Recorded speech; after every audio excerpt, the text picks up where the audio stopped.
Meantime, talks are underway between Mr Trump and Jordan's king. Mark Stone has the details.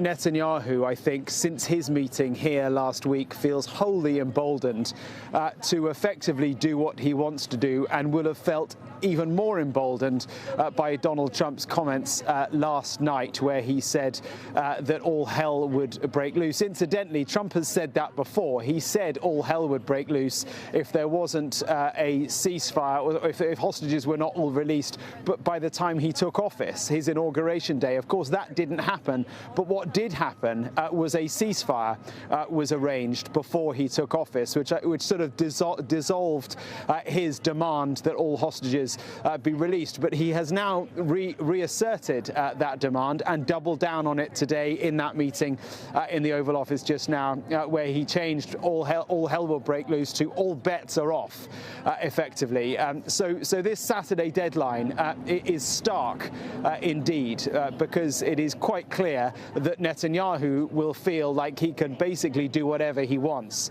because from the White House, all bets are off, to quote Donald Trump. We should take a step back, and what we just saw in the White House there, in the Oval Office, was pretty extraordinary, because it was a new form of diplomacy, private talks being had publicly with the media around in the Oval Office. I say that because up until an hour ago, we were told there would be no pictures, there would be no press conference, there would be no moment publicly in the Oval Office. We would not get that pool spray, as it's known, where a select group of pooled photographers and journalists are allowed into the Oval Office, as we saw last week with Netanyahu. We were told that wouldn't happen today, and then suddenly, with a few minutes' notice, it did happen. And then we saw, as you say, Donald Trump doing most of the talking, it has to be said, the king doing not quite as much.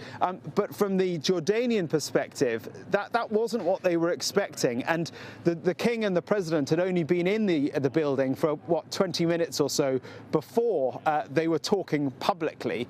And so you could be sure they didn't get a chance to have, or certainly the king didn't get much of a chance to have much of a private discussion before everything was laid out in Donald Trump's way in public. And it was striking to hear the president say that, again, he believes that he will not buy Gaza. He said the word buy yesterday. Today he says, I don't need to buy it, we will just take it.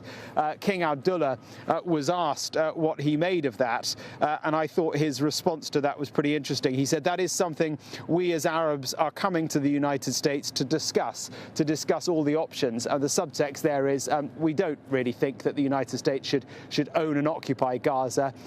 We're here to discuss options.